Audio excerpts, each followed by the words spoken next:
Selamat datang di kuliah matematika. Hari ini kita akan belajar mengenai aturan rantai atau chain rule.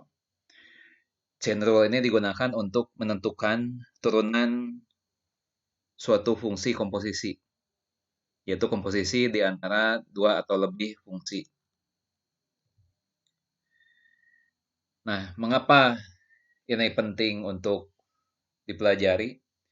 Pada siswa sering salah di dalam mengerjakan soal-soal mengenai turunan, khususnya turunan fungsi komposisi. Sebagai contoh, kita lihat suatu fungsi yang aturan pemasangannya seperti ini. Y sama dengan 3x tambah 5 dipangkatkan 2. Y sama dengan kuadrat dari 3x tambah 5. Nah, bagaimana cara menentukan turunan Y terhadap X? Nah, kita bandingkan dua cara. Cara pertama, kita menguraikan dulu kuadrat dari 3x tambah 5 ini ya, menjadi 9x kuadrat ditambah 30x ditambah 25. Nah, dari mana diperoleh ekspresi ini? Nah, kita dalam hal ini gunakan rumus kuadrat dari A tambah B sama dengan kuadrat dari A ditambah 2 kali A kali B ditambah kuadrat dari B. Ya. Kemudian kalau misalnya A ini diganti dengan 3x dan B ini diganti dengan 5, maka akan diperoleh kuadrat dari 3x ditambah 2 dikali 3x dikali 5 ditambah kuadrat dari 5. Sehingga diperoleh 9x kuadrat ditambah 30x ditambah 25. Nah, kemudian setelah diuraikan, baru kemudian diturunkan ya dengan menggunakan rumus turunan dari fungsi polinom ya. Yaitu dalam hal ini y aksen sama dengan 18x ditambah 30 ya. Dari mana? 18 ini dari 9 kali 2, 18, kemudian pangkat x dikurangi 1. Jadi x pangkat 1 tidak ditulis pangkat satunya. Kemudian 30x diturunkan menjadi 30 ya dengan aturan yang sama. Nah, kemudian kita lihat cara yang kedua ya. Di sini dimisalkan 3x tambah 5 ini dimisalkan U ya. Dimisalkan U 3x tambah 5. Jadi di sini Y dipandang sebagai komposisi dari dua fungsi ya. Di mana Y sama dengan U pangkat 2 dengan U-nya adalah 3x tambah 5.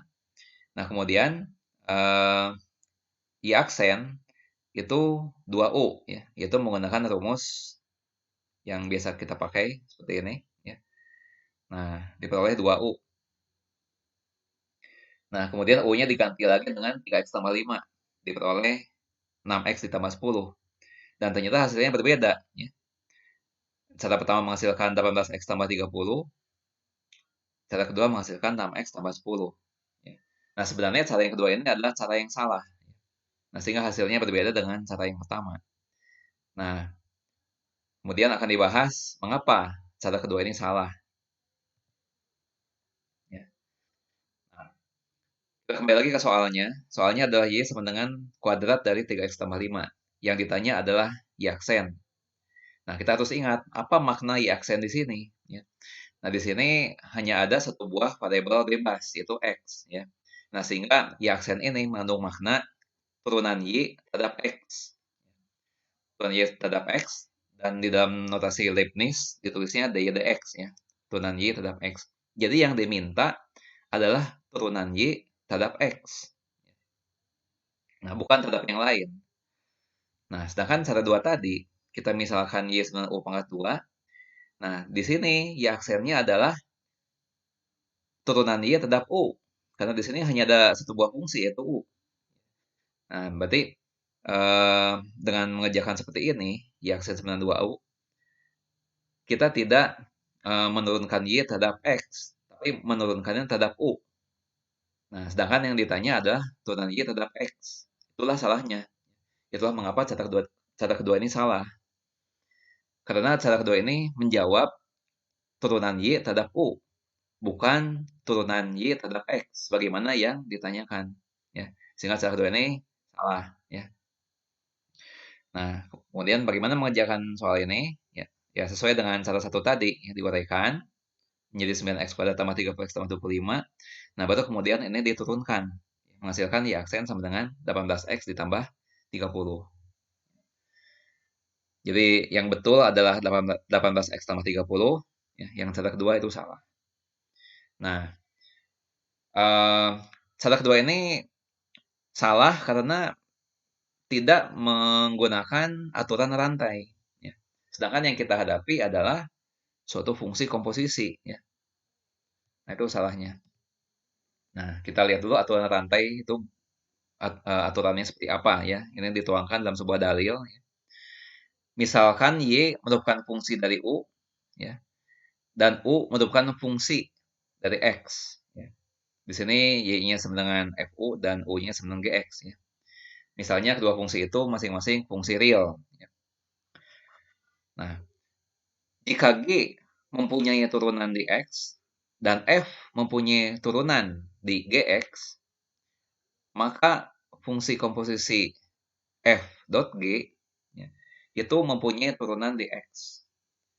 Sehingga berlaku turunan dari F dot G di X itu sama dengan turunan dari F di GX dikalikan dengan turunan G di X. Ya. Nah, ini dengan notasi Leibniz akan terlihat lebih mudah. Dy dx sama dengan dy du dikali du dx. Jadi seharusnya cara dua tadi menggunakan aturan ini, ya, harusnya. Karena soal yang disajikan merupakan uh, komposisi dari dua buah fungsi. Nah, jadi bagaimana cara penyelesaiannya? Ya, seandainya kita ingin membenarkan, diulang bukan membenarkan tapi memperbaiki, ya, memperbaiki cara yang kedua. Ya.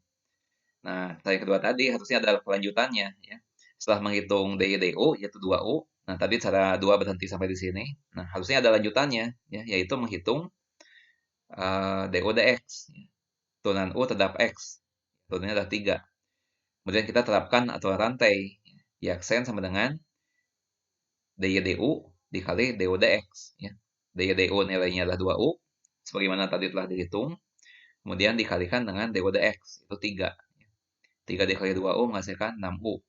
Dan kemudian nilai U ini diganti lagi oleh 3X tambah 3. Ya. Jadi 6 dikali 3X tambah 3 menghasilkan 18X ditambah 30. Ya. Nah, jadi dengan demikian cara yang ini menggunakan aturan rantai itu memberikan hasil yang sama. Ya. Memberikan hasil yang sama dengan cara satu yang tadi. Ya. Nah, sekarang kita lihat contoh yang lain, ya. Contoh kasus 2. Nah, diketahui Y sama dengan logaritma natural dari X kuadrat ditambah 1. Ya. Bagaimana menghitung turunan pertamanya. Ya. Nah, Y ini dapat dipandang sebagai komposisi dua fungsi. Ya. Yaitu fungsi logaritma natural, ya. Yaitu logaritma natural dari U. Nah, di mana U-nya merupakan fungsi yang lain, yaitu yang dirumuskan sebagai X pangkat 2 ditambah 1. Nah, karena ini merupakan fungsi komposisi, maka kita harus menerapkan aturan rantai apabila kita ingin menentukan turunannya. Ya. Berarti kita turunkan dulu Y terhadap U. Ya. Turunan dari logaritma natural U adalah 1/U. Ya. Kemudian berikutnya adalah turunan U terhadap X. Ya. Itu 2X. Dan kita gunakan aturan rantai. Dy dx sama dengan dy du dikali du dx. Nah, dy du nilainya 1/U. Ya. Kemudian du dx nilainya 2x. Ya, sehingga kalau kita kalikan menjadi 2x per U. Ya. U-nya diganti lagi menjadi X pangkat 2 ditambah 1. Itulah contoh kasus yang kedua.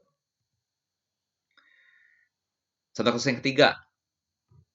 Nah, di sini fungsinya dirumuskan sebagai pangkat 7 dari 4 dikurangi X. Yang ditanya adalah turunan pertama di X sama dengan 2. Ya. Nah, sebelum mencari turunan pertama di X sama dengan 2, kita tentukan dulu rumus untuk f aksen X secara umum. Ya. Nah, di sini fungsi f ini dapat dipandang sebagai komposisi dua buah fungsi. Ya. Fungsi pertama dirumuskan sebagai U pangkat 7, ya, Y sama dengan U pangkat 7. Nah, di mana U-nya bernilai 4 dikurangi X. Ya. U-nya fungsi yang lain yang nilainya adalah 4 dikurangi X. Nah, kemudian kita turunkan Y terhadap U, ya, menjadi 7U pangkat 6. Kemudian berikutnya kita turunkan U terhadap X. Ya. Dx itu menghasilkan negatif 1. Kemudian kita terapkan aturan rantai, dy dx sama dengan dy du dikali dy dx. Ya. Dy du-nya diganti dengan 7U pangkat 6. Ini.